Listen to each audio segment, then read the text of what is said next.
Alhamdulillah Rabbil Alamin. Wa salatu wa salamu ala nabiyina Muhammad wa ala alihi wa ashabihi ajma'in. An Burayda ibn Husayb деген сахаба хабарлайды. Пайғамбар саллаллаху алейхи ва саллям күндердің бірінде жанында бір адам дуа қылып жатқанын оқып қалады. Ал дуада Пайғамбар саллаллаху алейхи ва саллям айтқанда адамның айтып жатқанын оқып қалады. Емне деп? Аллахумма инни асалука. О Аллах, сенден сұраймын. Анни ашхаду аннака анталлах. Мен куәлік беремін. Сен Аллахсың. Ла илаха илля ант. Сенден башқа сыйыныға татықту ешкім жоқ. Антал ахад. Сен жалғызсың. Ас-сомат. Сен ешкімге мұқтаж емессің. Аллади лам ялид ва лам юлад. Ушундай затсың. Төрөбөгөн жана төрөлбөгөн. Ва лам якун лаху куфуан ахад. Жана аға ешкім теңдеш болған емес. Же ол болса, аға ешкім теңдеш емес. Мына ушундай Аллах Тааламдын ысым сыпаттарын айтып, Аллах Тааламга жалынып, жалбарып, дуа кылып атканын пайгамбар саллаллаху алейхи ва саллям угуп калып, мындай деп айтат. Фақала лақад саалталлаха бил исмиллади ида суила бихи аъта ва ида дуия бихи ажаб.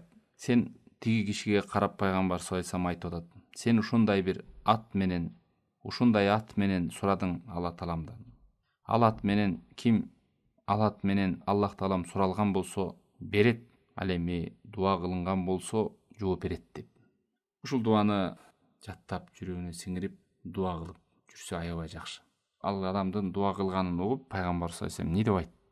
Ушундай ат менен сурадың, эгерде бул ат менен Аллах Таалам суралгандан кийин сөзсүз жооп берет, суралгандан кийин жооп берет, сураганын берет деп айтты. Алымдар айтат, бул жерде дагы ошо дуанын улуктугун, Алла Тааламга жалынып жалбаруунун артыкчылыгы ушул дуада.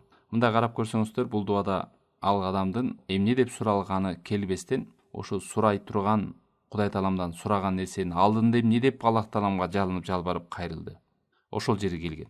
Ал эми эмне деп сурады Алла Тааламдан? Ал нерсе келген эмес. Ошон үчүн дуа кылганда унутпаңыздар, дайыма Аллах Тааламга мактоолорду, саналарды айтып, Аллахтын ысым сыпаттарын айтып, ошолорду ортомчу кылуу да.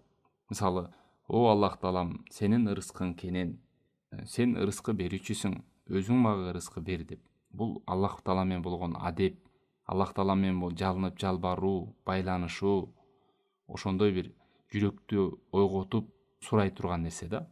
Ал эми Аллахым өзүң бер деп койсо деле болот, бирок Аллахтын ысымын, сыпаттарын, кудуреттерин эске алып айтуу бул албетте тигиндей бер дегенден жогору турат. Эмнеге дегенде, бул жерде да карасаңыз, ушул Аллах Тааламдын субханалла биринчиден айтып атат. О Аллахым деп. Мен сенден гана сурайм деп. Мен сенден гана сурайм. Бул жерден адам баласы эч кимден сурабайт экен. Жалгыз Аллахтан гана сурайт экен. Ошону эскерип кетти. Жана мен күбөлүк берем дейт. Күбөлүк берем. Күбөлүк деген эмне бул өзү? Күбөлүк деген бир нерсени көргөнүндө күбөлүк бересиң, мен көрдүм деп. Көрбөсөң, укпасаң, кантип күбөлүк бересиң? Же болбосо бир нерсени илим менен билсең күбөлүк бересиң. Же ошол жерде болсоң күбөлүк бересиң. Бул адам Алла Тааламды көрүп тургандай, ошол исламда да даража бар да. Исламдын биринчи даражасы мусулман, андан иман өсүп түшүнүп кыза момун. Момун деген муъмин. Момундук исламдан өйдө турат.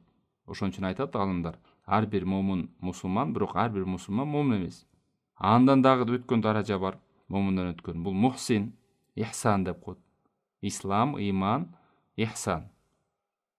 Ислам бул чоң тоголок, анан ичиндеги дагы бир тоголок ал иман, андан дагы терең кеткен бул ихсан. Ошон үчүн ихсан бул Аллах Тааламды көрүп тургандай ибадат кыласың. Сен Аллах Тааламды көрүпсөң, Аллах Таалам сени көрүп турат.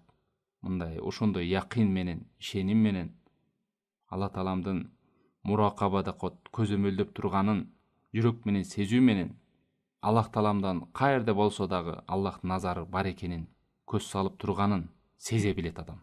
Андай адамдар жалгыз калса дагы жаман иштерге барбайт, себеби Аллахтын назарын эске алып турат. Мына ошентип күбөлүк берип атат.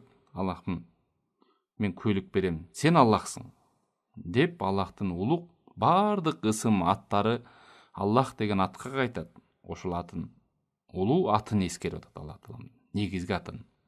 Андан кийин ла илаха илля ант, сенден башка сыйынууга татыктуу эч ким жок деп тавхидти даңа салып атат.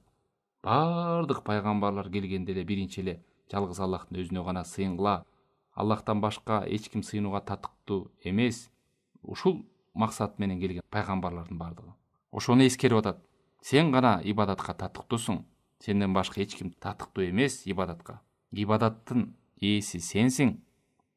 Сен жалгызсың деп. Ас-Самат, сен беймуктажсың. Сен эч кимге муктаж эмессиң деп. Ал ушундай зат төрөлбөгөн жана төрөбөгөн деп, ага эч ким теңдеш болгон эмес деп. Бул нерседен дагы бир нерсе белгилүү болот. Адам ким гана болбосун, эгер ошол сөзү туура болсо, ал туура болуп саналат ошол сөзү. Ал кичинекей бала, анан ал аял, ал мындай дебейт, сөзү оозунан туура сөз чыктыбы, ал ким экенине каралбайт. Ал сөз туурабы, туура деп тасталат. Ошон үчүн кээ бир адамдар адамдын кебетесине карап, же ал адамдын ордуна карап, туура сөз сүйлөсө да кабыл кылбай, акыйкаттан жүз бургандар бар. Аллах сактасын. Алымдар айтат, ушу бул дуада исмухул а'зам деп келбедиби бул хадисте? Сен ушундай Аллах Тааламдан сурандың, ушундай аты менен, ал аты менен суралса, Аллах Таалам берет, дуа кылынса, жооп берет деп. Бул исмухул а'зам. Мисалы, Куранда деле ушул аятыл курси, мисалы, эң улуу аят. Сүрөлөрдөн бар ошондой. Ихлас сүрөсү улуу сүрөлөрдөн. Бакара сүрөсү, мисалы.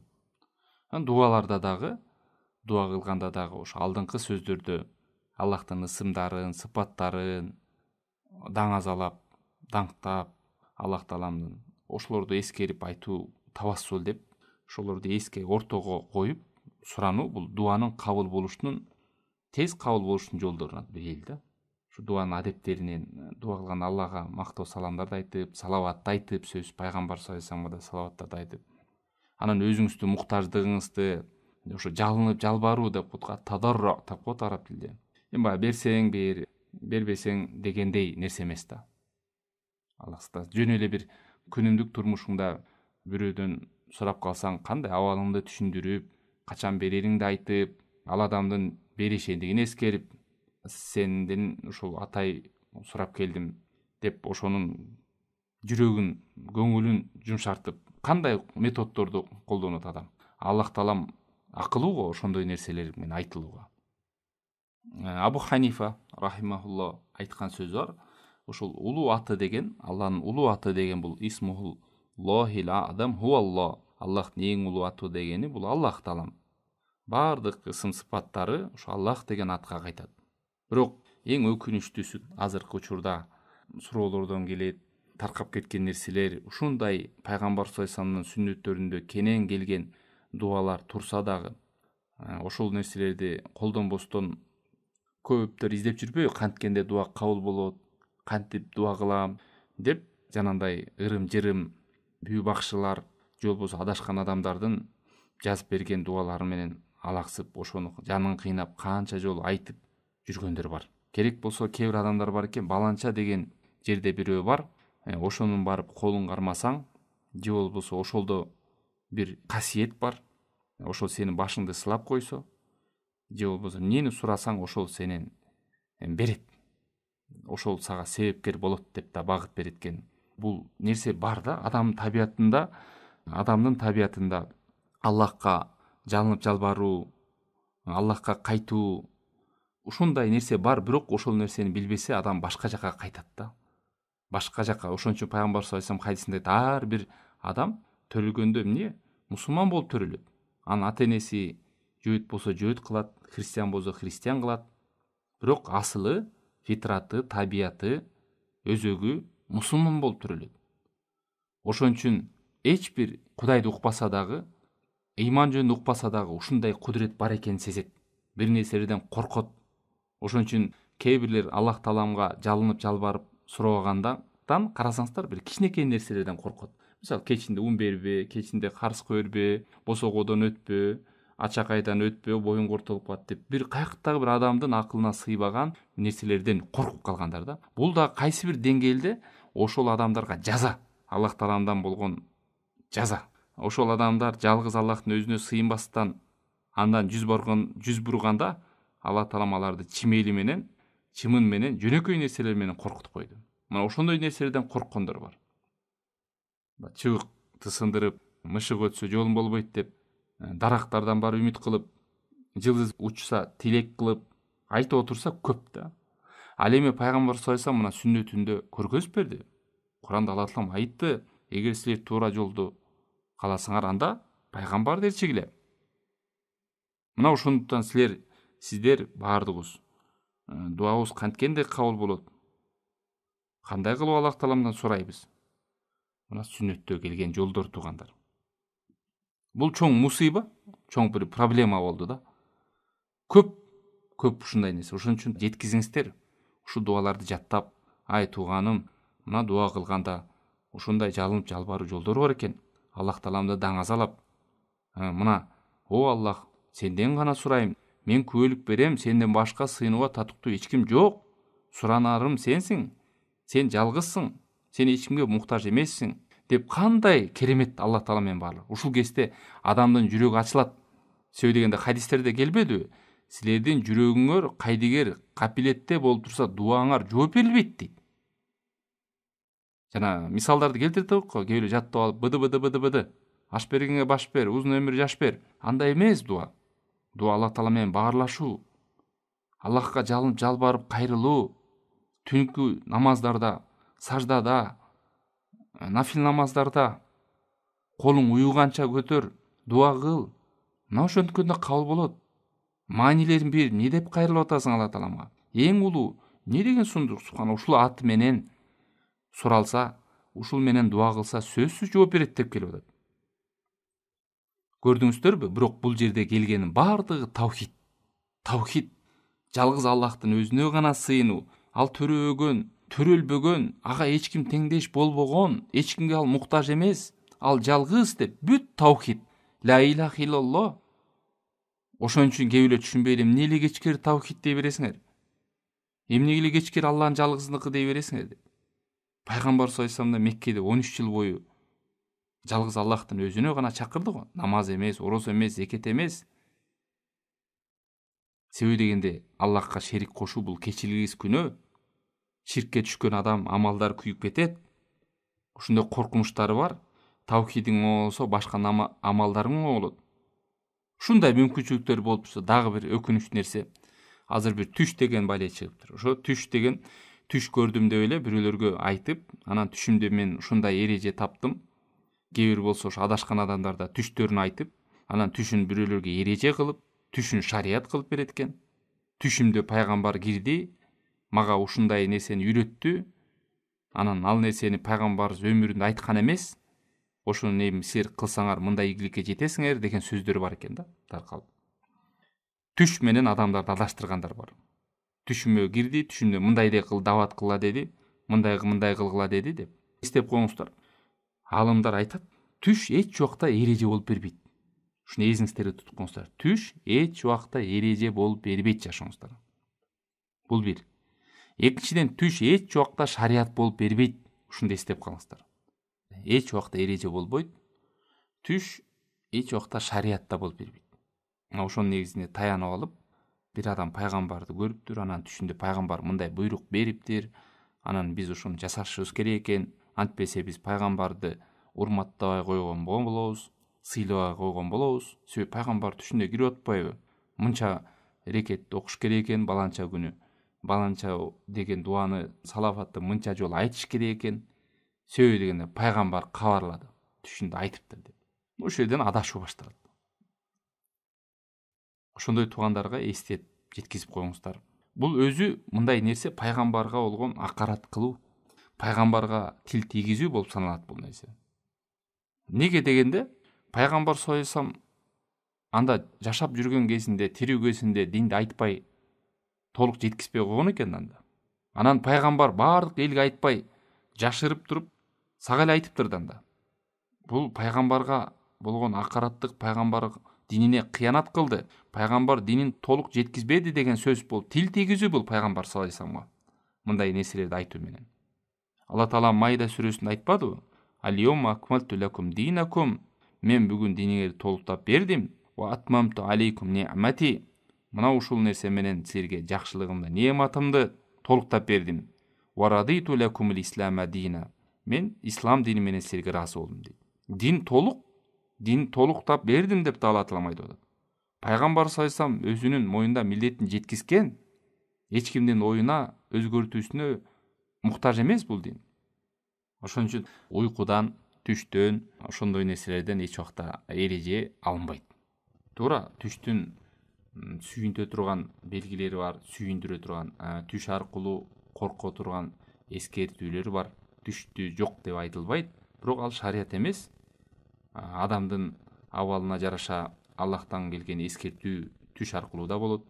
Адамдын абалына жараша Аллах Тааламдан сүйүндүргөн нерсе түш аркылуу да болот. Түш баягы 3кө бөлүнөт го. Бир бөлүгү ошол баягы көп нерсени ойлой берсе, ошол нерсе болот. Жин шайтандардан болот. Түш ал нерсени кийинип, ошондой облик менен келе берет. Анан Аллах Тааламдан да болот түш.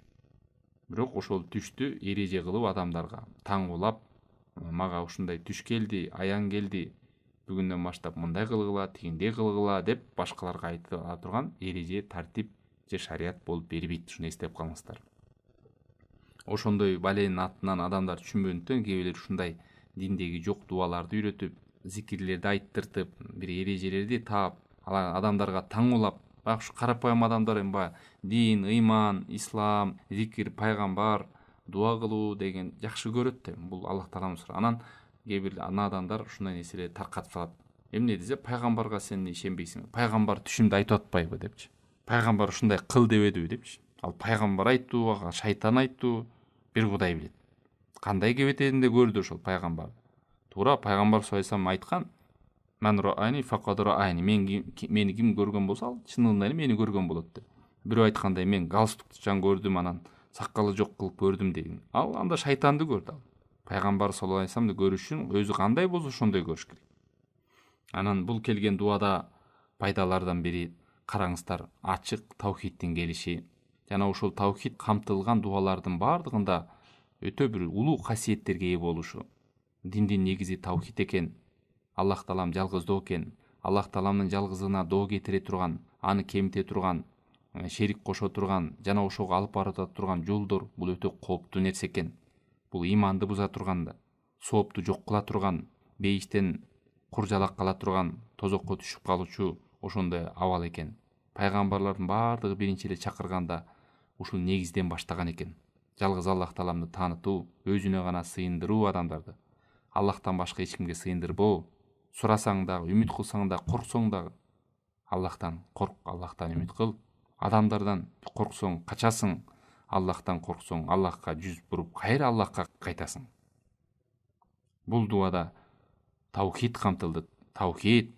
Анан экинчиси хам деп коет. Адам дуа кылып атканда мындай гамы менен ошол бир чын эле жалынып жалбарып Кудай Тааламга болгон чын жүрөгүндө бир ыхлас сөз менен Аллах Тааламга баарлашу. Карасаңыздар, о Аллах, сенден гана сурайм, сенден күбөлүк берем. Сен гана Аллахсың. Сен эч кимге муктаж эмессиң. Сен беймуктажсың, жалгызсың, төрөгөн эмессиң, төрөлгөн эмессиң. Сага эч ким теңдеш болгон эмес, сага теңдеш эч ким эмес деп. Бүт нерсени тыйып кой десе, эч ким сага теңдеш эмес десе, валам якун лаху куфуан ахад деген. Эгер сен бирөөнү, бир падышаны айтайын деп атасың да, мынтип айтсаң, бул кандай болмок сөз? Мисалы, сиз ушундай падышасыз, сиз сараң эмессиз, сиз коркок эмессиз деп ушинтип кайталай берсе, бул эмнени билдирет? Ушул нерселерден гана сен тазараксың, бирок дагы башка бир кемчиликтериң бар. Мен эске келгендерим эле ушул дегенди билдирет. Мынтип айтсачы, сизге эч ким теңдеш боло албайт. Сизде адам жок өзү деген эмне деген билдирет? Бул бүт жаман сыпаттарын баарын тыйып салуу да. Көрүш, бул жерде да валам якун лаху куфуан ахад. Ал төрөгөн жок, төрөлбөгөн, ага эч ким теңдеш болгон эмес. Аллах Тааламдын эң туу чокусунда сиз таңазалап, Аллах Тааламды мактап, ошул Аллахтын аттарын, ысымдарын айтып, ортого коюп, Кудай Тааламдан суранып атасыз. Дагы бир пайдалардан ушу ахаду самат деген ушу Аллах Таалам муктаж эмес эч кимге. Биздин ибадаттарыбызга да муктаж эмес. Ошон үчүн канча хадис худистерде келет. Эй адамдар, силер баардыгыңар эң имандуу, эң таква адамдын жүрөгүндөй болуп, баардыгыңар ошондой таква болуп, Кудай тааламга кайрылып дуа кылсак, же болбосо ибадат кылсак, Кудайдын бир көбөйүп кетпейт. Баардыгыбыз дүйнөдөгү эң капыр адамдын жүрөгүндөй болуп, баардыгыбыз бузулуп кетсек, Кудайдын бир мүлкү азайып кетпейт. Ибадатыңар өзүңөр үчүн. Аллах беймуктаж, биздин эч бир дуабызга да, намазыбызга да, эч нерсебизге муктаж эмес. Бул өзүбүз үчүн. Биз кулбуз. Аллах таалам роб. Бүт казына, жакшылык бар Аллахтын колунда. Чын жүрөк менен ниет кылып дуа кылганда, жалынып, жалбарып, ыйлап, көкүрөгүңүздү ачып дуа кылыңыз. Аллах таалам кабыл кылат. Бул дүйнөдө бербес, акыретте берет. Жол ушундай балени көтөрүп кетет менен деп, канчалык жүрөгүңүздү ачып дуа кылсаңыз, ошончолук дуанын кабыл болушуна себеп болот. Канчалык жөн эле тилдин учу менен сүйлөнгөн болсо, ал дагы бир дуанын кабыл болбой калышынын себептеринин бири, белгилеринин бири ошол.